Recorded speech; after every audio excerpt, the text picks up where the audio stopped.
We are ranking 70 science fiction and fantasy novels that I've read. My debut novel releases on September 26th. It's called Lethal Circuit. Solaris is the first novel that I reviewed on this channel, and it's really solid. I'm going to put it into A tier. It's about an alien planet where there is a living ocean. It's a single-celled organism that is super creepy. People are trying to communicate with it, and weird stuff happens. Definitely an A tier book. Next, we have the first installment of Jack Vance's Dying Earth series. This is great too. It's more of a sequence of short stories that take place in the same world. The last few of them are really, really great, but due to the fact that they are just short stories and Jack Vance is still trying to kind of find the tone of the Dying Earth, I'm going to go ahead and put it into B tier for now. However, the sequel, The Eyes of the Overworld, is much better. I have a video highlighting that on this channel. Kugel the Clever's Misadventures brings this all the way into A tier. Next, I want to talk to you about dinosaurs. We're going to go with The Lost World by Michael Crichton. Now, my video initially said that this was better than the original, better than Jurassic Park. I have changed my mind on that. I think it's still great, but I think it's just less solid of plotting than what Jurassic Park had. So we're gonna go ahead and put that also into B tier, but it's like top of B tier. It's really good. But Jurassic Park, that's gonna be our first S tier. It's literally the perfect premise. There's a reason why it became such an iconic film. Now, Blindsight by Peter Watts is one that was also on my top 15 science fiction video. My opinion on it has lowered a little bit as time has gone on, just because it hasn't really stuck with me. It has some really cool ideas. It's very deep, it's very dense, it's very dark, it's extremely intelligent, way smarter than I am, but I think that it just hasn't really stuck with me. I think the tone of it just wasn't as impressive as that first impression made it out to be. So we're going to go ahead and put that also into B tier. Next, we're going to look at Children of Time by Adrian Tchaikovsky, and I think the spiders in this were awesome. You have super intelligent spiders that form societies on an alien planet, and the humans need to get to this planet because the Earth is destroyed. But the human perspective is super annoying. It takes place over thousands of years, if not tens or hundreds of thousands of years. And people are getting cryogenically frozen. You have people's descendants trying to carry on this line of, I don't know, it's tough for it to retain any sort of tension. You don't really care about these people. You just want to get back to the spiders. So I'm going to go ahead and put this into C tier because the spiders are so cool that it brings it from D into C. Now, Lost in Time by A.G. Riddle has sort of the opposite issue.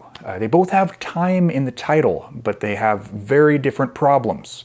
Now, this has some great character work, but the overall premise of this book and the thing that it's sort of sold on doesn't deliver. This guy is sent back to, I think, the Jurassic or Triassic, and there's dinosaurs hunting him and stuff, but you only get a few chapters of that, and in those chapters it feels like an episode of like some reality TV show where people are trying to survive. The predators could have been anything. They didn't need to be dinosaurs. So in that sense, I'm going to go ahead and put it into C tier. They're kind of tied. Next, we have probably the most popular modern science fiction novel right now. It's about to be turned into it's being released as a theatrical film. I think it's going to be huge. I think it's great. It was also on my top 15, but since then it has dropped. I think it's a very fun novel. It's extremely fun. And it's so fun that I'm going to still keep it in B tier here. Otherwise, I probably would have put it into C. Next, I have City at World's End by Edmond Hamilton. Now, this one is a little boring.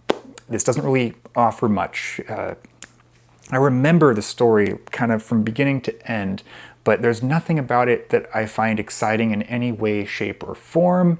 I'm sure that when it came out, that was very different. I feel like people would have been very excited about the whole premise, but I don't know.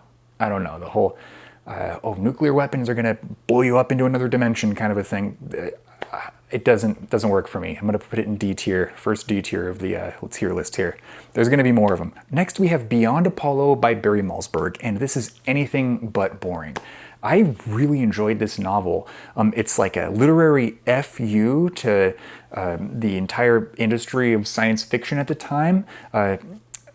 Malzberg wanted to do his own thing, and he got a lot of flack for it. He got a lot of resistance, and so he just did it anyway. And it's beautiful. It's beautiful, and the pacing's immaculate. Even though the chapters are short as a joke, the pacing is immaculate because of that. So we're gonna go ahead and put that. It's easily an A tier. Yeah, let's scroll up here. This is way better than B. It's going an A tier. Kind of in between right here. We'll put it here for now. It may rise, it may fall, we'll see. Next, we're gonna get into the Ender universe, starting off with the famous work, Ender's Game. Now, Ender's Game is one that I read many years ago, but it's stuck with me. I think it's amazing. If you haven't had it spoiled, if you haven't had the ending spoiled somehow, read it. Read it immediately. Don't watch the movie. It'd be a big waste on the plot to watch the movie. They fumbled it for the most part. They have, all the important plot points, but I don't know. Ender's Game, we're gonna go ahead and put that into, I wanna leave some space here because Ender's Game is great. I'm gonna put it top of B tier, just above The Lost World. No, it's better than that. We're gonna put it into A tier, just below Beyond Apollo. But an even better book is Ender's Shadow. Ender's Shadow takes place during the same time period as Ender's Game, and it features some of the same moments, many of the same moments, but we have a new protagonist. His name is Bean, and he's someone who is more of like a side character in the original Ender's Game, but Bean is so much more interesting than Ender ever was. I love Bean, and you just want to see the best things happen for him. We're going to go ahead and put that also into S tier. In fact, I think it's better than Jurassic Park. It's better than Jurassic Park. Also, I really, really liked Orson Scott Card's prose in this book in particular. I feel like he was just rattling off pure energy that just matched this character. So good. To finish off the 3 books of his that I've read at this point, we're going to go for Speaker for the Dead, which is the direct sequel to Ender's Game, where we follow Ender's story. It's very different from Ender's Game. He goes in a completely different direction with this narrative, but I think it's for the best. I was really surprised with what he did here, but by the time I finished it, I liked it more than Ender's Game. I'm also putting this one into S tier, but maybe... It's still better than Jurassic Park, but not as good as Ender's Shadow. They're right next to each other. All right, now we are on to Olaf Stapledon's Starmaker. I still love this book. This is on my top 15. It would still be on my top 15. I'm certain of it. This one's an S+. It's non-traditional. It doesn't have a standard plot. What I said in the top 15 still stands. The plot is the character becoming the setting, an expansion of consciousness until you go to boundaries so far that it's amazing that he captured this in words. That's why I was a little bit disappointed with Odd John, the second of Olaf Stapledon's works that I've read. Now, Odd John is a little bit more traditional because you're following a character. It's in first person. I just did a full-length review and recap of this. I think it's really good, but I don't think it's anywhere near as close to Starmaker, unfortunately. This I'm going to put in B tier. I think it's better than Project Hail Mary. I think it's better than Blindsight. Right in the middle of B tier. Let's take a look at Nancy Kress's work. We're going to start off with Observer, which she co-authored with Robert Lanza. I think she did most of the writing in this. Robert Lanza had sort of was the idea guy in some ways.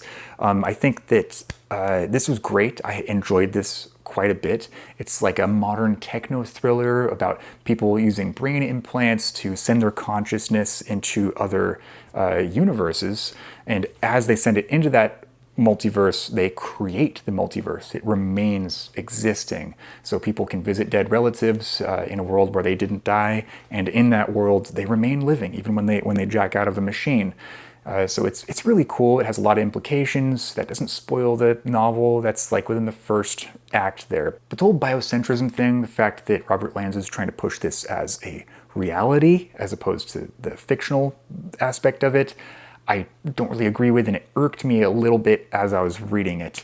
If this were just straight fiction without trying to like sell you a concept, I would probably put this higher, but I can't really put it any higher than B tier because of that. Beggars in Spain, on the other hand, I think is a pretty masterful work. I think Nancy Kress really flourished here. There's a reason why it's so well known in the sci-fi community. I want to read more of her work because I think that even just with what I saw in Observer, she's shown some insane talent. I got to speak with her through an event hosted by Writers of the Future, and that was awesome. I think she's one of the coolest living authors today, one of my favorites. I'm gonna put Beggars in Spain in A tier here. For now, I'm gonna put it just behind Solaris. It's up there. It's towards the top of A tier, which, I mean, it's above a lot of other books. Next, we're gonna pivot a little bit into the bizarre works of Piers Anthony. And I know this guy is extremely prolific and people have a lot of different opinions on him, understandably.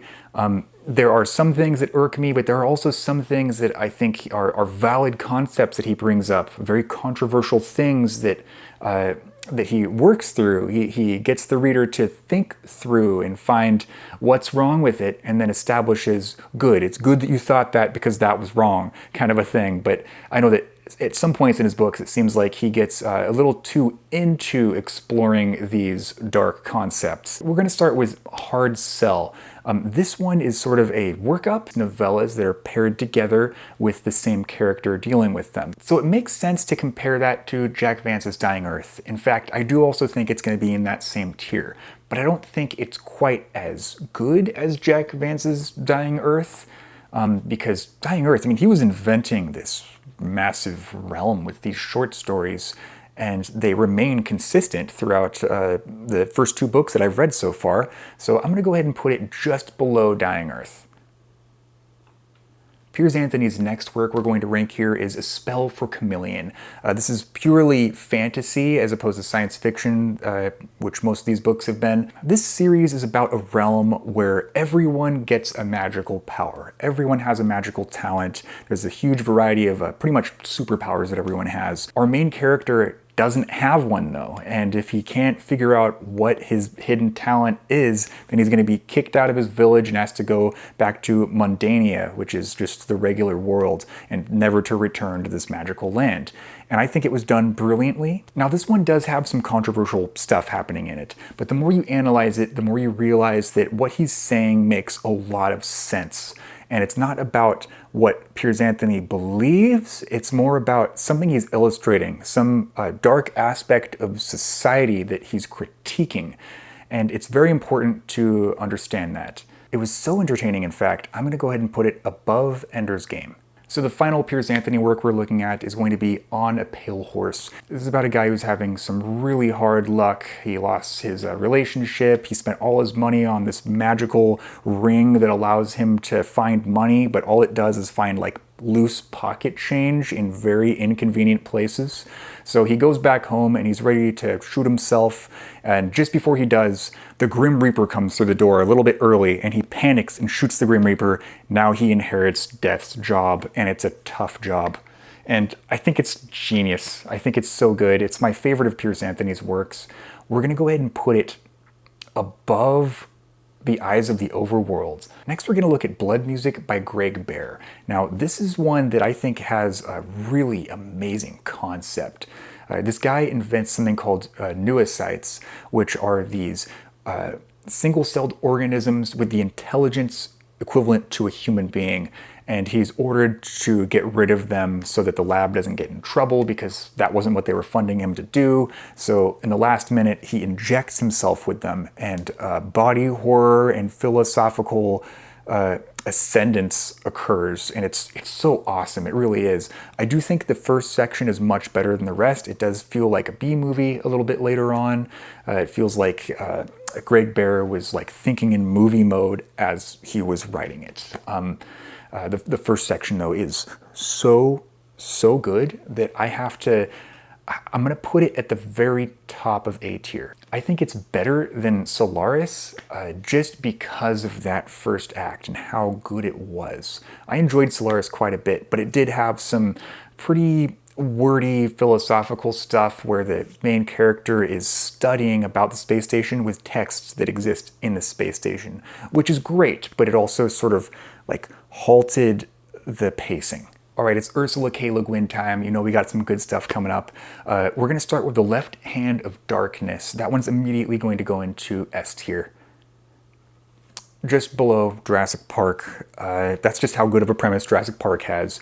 But The Left Hand of Darkness is beautiful. It's beautiful. It really gets you to think quite differently. She had some really interesting ways of pragmatically seeking and calculating different aspects of society, because it's this other world where people change from male to female. Male to female don't exist necessarily, but during different times they assume these different identities, and there's no way to know when that will happen necessarily.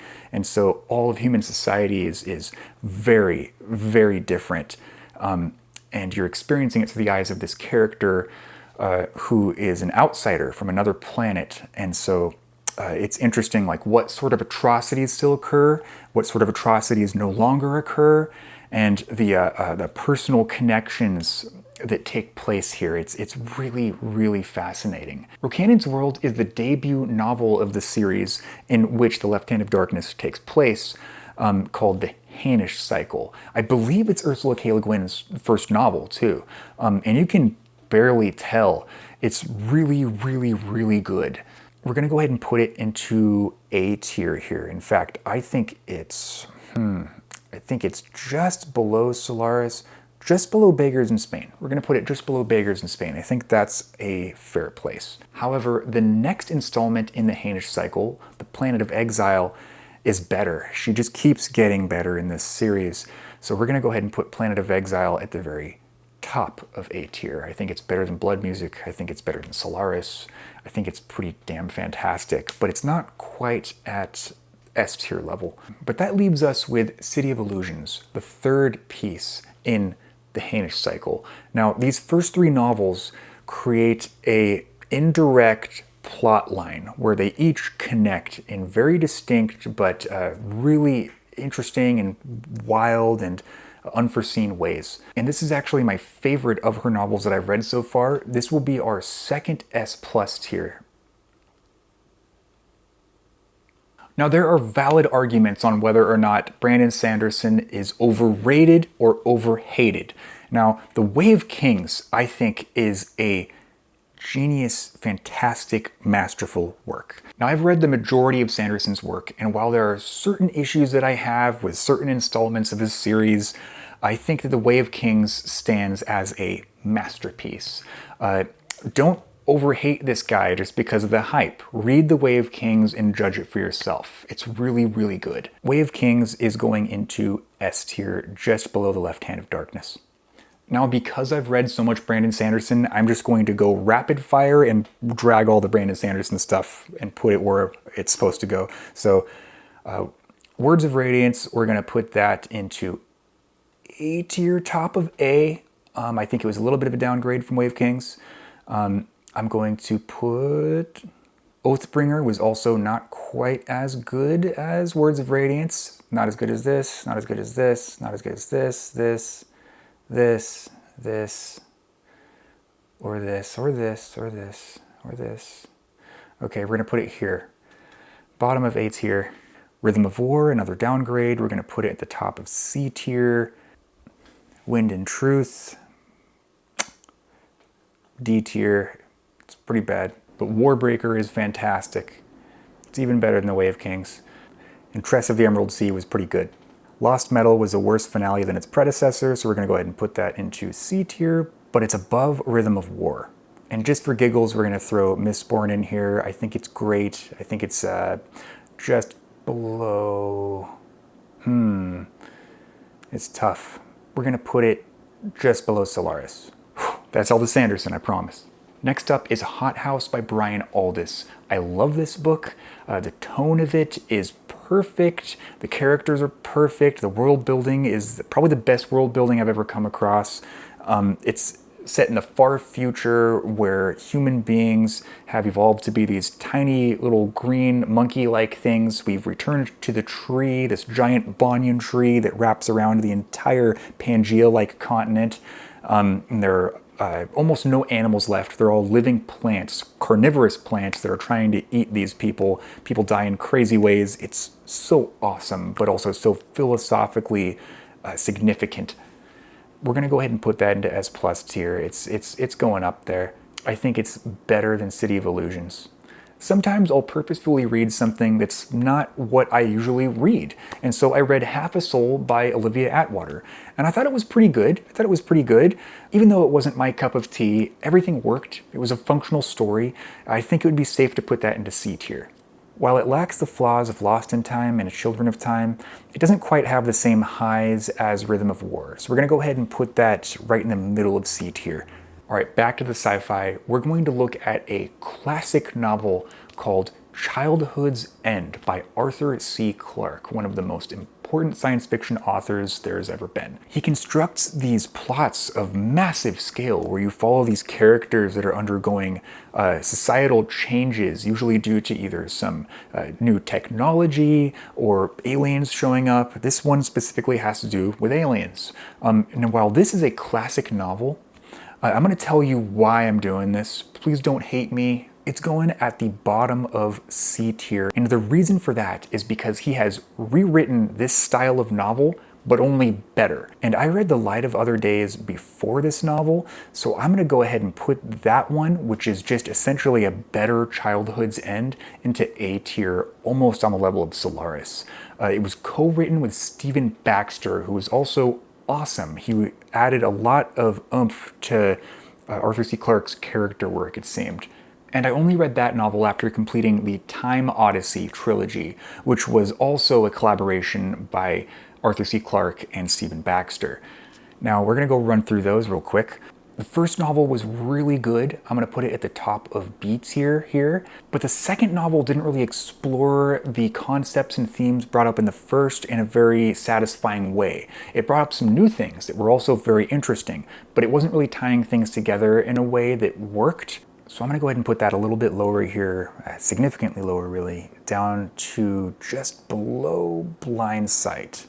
That leaves us with the ending of this trilogy, which unfortunately I found extremely disappointing. And the reason for that is first that Arthur C. Clarke passed away before he could finish this sequence. It ends on a cliffhanger, but the really frustrating part is that Stephen Baxter hasn't gone back to finish it. They knew where they were going, they had the notes for it, they know the ending of this story, and I wanted to know the ending of this story.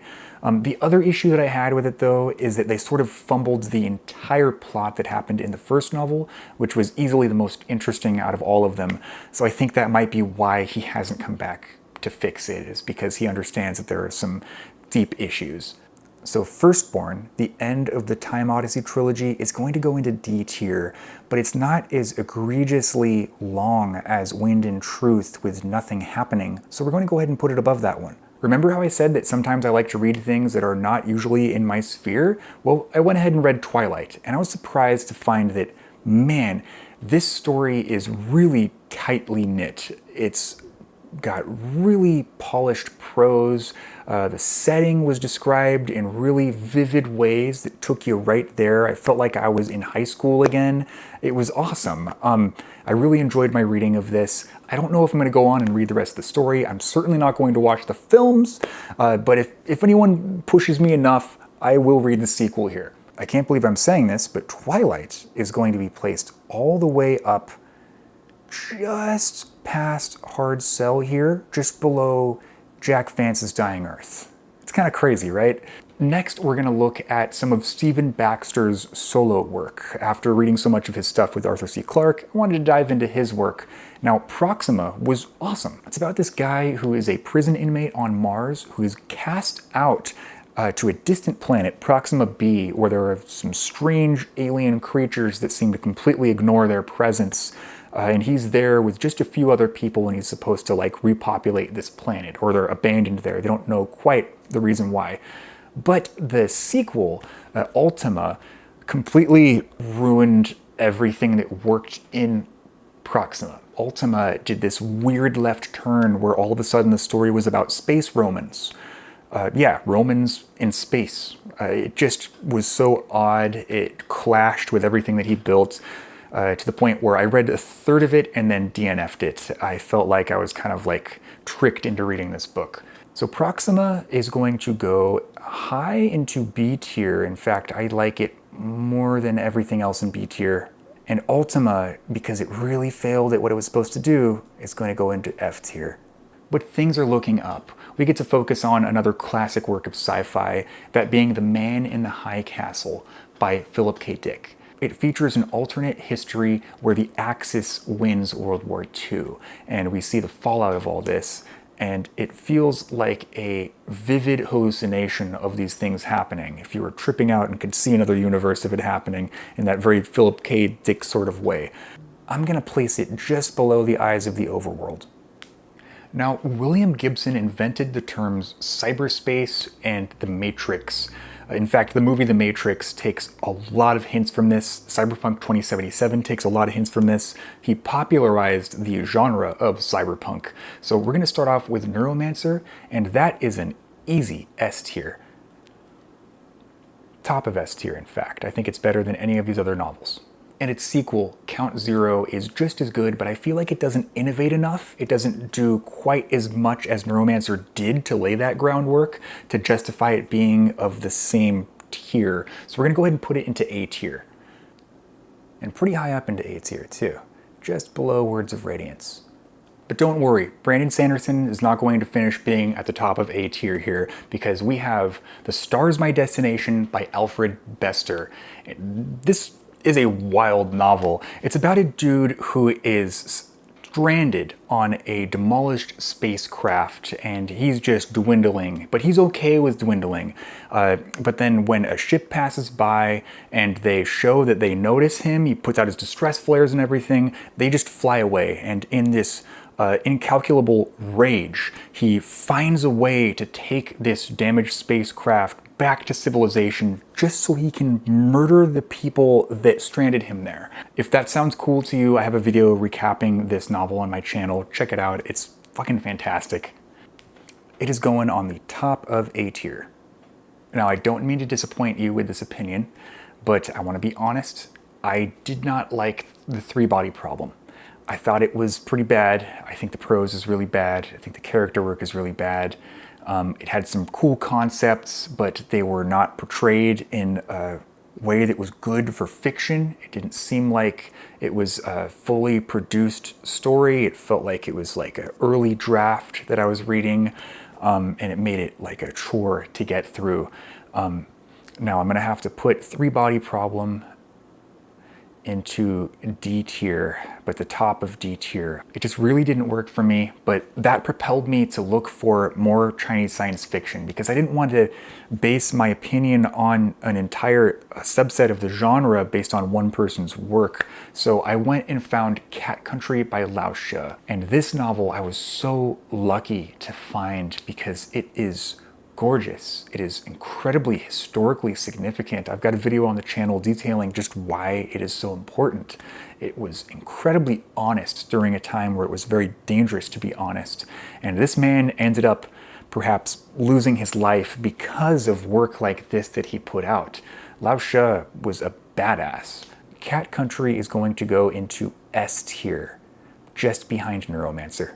Now, while Terry Brooks is really well known in the fantasy landscape, I think that he's still underappreciated. I was not expecting the Heritage of Shannara quadrilogy to be this amazing. It's nothing like Lord of the Rings.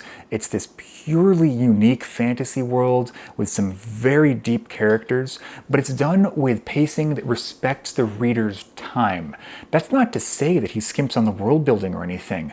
This made me look back at the Sanderson novels that I probably would have placed all of those in S tier before I discovered this and a few other fantasy authors' works. But, I mean, this guy is really amazing. We're just going to go through each one of these. So the first novel, Scions of Shannara, we're going to go ahead and put that into A tier. Maybe not quite up to here, but I think that it's pretty safe right there. The Druid of Shannara is my favorite of all 4 works. That one is going into S tier, actually above The Way of Kings, above Warbreaker, above this, above that, above that, above that. This is tough. I think the character work is better, but the historical significance, but this one stuck with me. Elf Queen of Shannara invented Morrowind. So, I mean, that's something. It's also a really great book. I don't think it's quite on the same level as The Druid of Shannara. We're going to put that into B tier, above Hail Mary, above Sunstorm, not quite at the level of Blindsight. Finally, that brings us to Talismans of Shannara. Now, while the series up to this point was great, and there's some great moments in the Talismans of Shannara, I feel like the overall resolution was nothing incredible. It was serviceable. There were no real egregious mistakes here, but it just didn't excel quite as far as the Druid of Shannara did. So I'm going to go ahead and put it at the top of C tier, because I think it's still better than anything else here. That brings us to a book called Sacre Bleu by Christopher Moore, about the color blue actually being a woman spirit that bangs famous artists throughout the centuries until they die. It's interesting, it's hilarious, it's unique, but it's not perfect. I'm going to put it above Project Hail Mary because it's got some style, and I'm even going to put it above Sunstorm because I think it's just a bit more memorable. Not quite at the level of Elf Queen of Shannara. I think that's the perfect place. So next we have The Fifth Head of Cerberus by Gene Wolfe. It's composed of 3 different novellas that work sort of like primary sources for these sister planets far off in space. We were trying to find out what happened to this native alien civilization. There are a lot of different theories that come up. If you liked Book of the New Sun, you have to read this. It's really amazing. I'm actually going to put this at the very top of S tier. I think it really has stuck with me even more than Neuromancer has, which says a lot. Now that brings us to Book of the New Sun, and this was my number 1 on the top 15 science fiction video. I just kind of grouped them all together because it really is just one solid story. I will sort of put them in order as to how I prefer them, at least at this particular moment, but really they're all masterful works, and they're going to be in the S+ tier. Shadow of the Torturer is, for now, our top pick. Claw of the Conciliator, not quite at the same level, but just underneath it. Sword of the Lictor, I think that's somewhere in between here. It's got some really amazing parts. Then we have Citadel of the Audarch. That's going to be right here, I think. And then Earth of the New Sun, actually. I think I like that even more than Shadow of the Torturer. It's the true revelation. If you've only read those 4 books and you're not feeling it or not understanding it, read Earth of the New Sun. It literally just hands you all the answers. I can't believe some people read just the first 4 and then not Earth of the New Sun. It's insanity. It's like not reading the last 30 pages of a book. Now we've still got some heavy hitters on the way here, so who knows? Maybe Book of the New Sun isn't going to be my top pick anymore, or maybe it will. We'll see. Next up, we have A Fire Upon the Deep, an epic space opera from, I believe, 1992 by Vernor Vinge. Man, this guy was super ahead of his time. I was so sad to hear that he passed away. It actually happened as I was reading this book, and that just made me more invested into it. Since then, I read The Star Is My Destination, and I feel like as a space opera or just a space story, I think that one does a little bit better. So I'm going to put it just below that novel. Now, I know this is a slightly controversial opinion in the science fiction reader base, but The Mote in God's Eye didn't really do it for me. I'm gonna have to put it just above 3-body problem, I think. And in fact, now that I'm looking at this D tier, I'm gonna have to bring this down a little bit here, bring this up a little bit here, and now that's starting to look pretty consistent. And that brings us to the work of an author that should not be as obscure as he is. I'm talking about Michael Scott Rohan, and I think he is so good. He's one of my favorite authors of all time. He only wrote one science fiction novel, and we're going to start with that one. It was actually his first novel ever published. Run to the Stars by Mike Scott Rohan is not quite at the level of Fire Upon the Deep, but I think it's just below it. But his flagship series, The Winter of the Worlds, is one of the most incredible things I've ever come across. It takes fantasy in a direction that retains that deep steeping of myth where it feels almost more real than reality, but takes it to a place where you have a sort of brand new aesthetic, more like a Viking aspect to it all, that has bits of history weaved into it, but in a way that only benefits the narrative. The Anvil of Ice is immediately going into S+ tier, so I gotta scroll here. In fact, I think it's better than City of Illusions. I think it's better than Hot House. It's better than Starmaker, and it's just below Book of the New Sun. It's really, really good. And its sequel isn't a step down whatsoever. In fact, I think it's perfectly tied with the original. This is a guy that really took his work seriously. The Forge in the Forest is also going to be S+ tier in pretty much the exact same location. I'm eventually going to do a deep dive on that trilogy. I've stalled reading the 3rd book in the trilogy. I've got it sitting behind me here, but I don't want it to end. And that brings us to John Scalzi's The Kaiju Preservation Society. And we finally have a buddy for Ultima down in the F tier, because this is the worst book I have ever read in my life. And I don't like talking bad about people's work, because I know he put a lot of time into this and stuff, but it just doesn't seem like it, you know? And it's not even so bad it's good, because the book is very self-aware in the sense that its humor is self-aware, to where if you were to laugh at the book, it would be laughing with the book. And so you can't even laugh at the book while you're going along with it. It just covers all these bases to keep you from being able to enjoy it in any way possible. And it's got such a great premise. It's about kaijus. It's about a secret pocket universe where giant monsters live and they can break into the real universe and stuff. How can you mess that up? Well, this is a masterclass in how you can mess up the perfect premise. F tier. In fact, bottom of F tier. Dune is good. Dune is really good. I finally read Dune, and it's really, really good. There's a reason why people love this thing. I think it is a flawless work. I don't think there's anything wrong with Dune. I can understand why people think it is the best novel ever written. I can understand why people would do this. But for me, it's not quite above this, and it's not quite above this. But I'm going to put it about right here. I mean, that's pretty high up. I think that's pretty fair. Dune is really, really legitimately good. I've got my full review for Dune coming out very soon. I want to do it somewhere where there's dunes. And that leaves us with the final book on the tier list, and that is Inverted World by Christopher Priest. Now, why did I leave this one at the end? Well, because this is the best book I've ever read. Christopher Priest achieves the same mastery that Gene Wolfe does, with less steps, with less layers. And I love the layers of Gene Wolfe. I love all of the different aspects of his stories that you have to sort of research and reread in order to truly comprehend. I love how it feels like a real world, but somehow Inverted World does that while being concise and just straight to the point.